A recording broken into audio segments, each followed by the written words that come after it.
terra di sogni, io abito in un paese molto piccolo e una volta ho visto una cometa che è durata per 3 minuti e poi il domani ho scoperto che era durata veramente 3 minuti. Io pensavo di essere solo sbronzo e questo pezzo qua dice che bisogna guardare le comete con un po' di sobrietà, quindi bisogna inseguire i sogni, ma bisogna stare anche un po' con i piedi per terra, e si chiama Cadono per ore.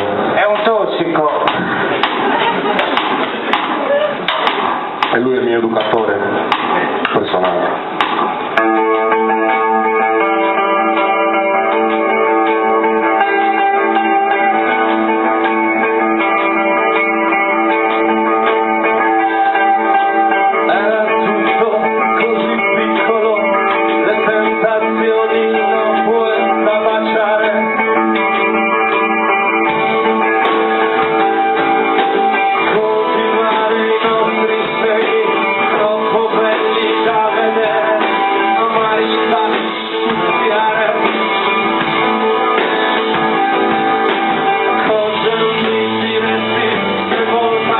Dietro i passi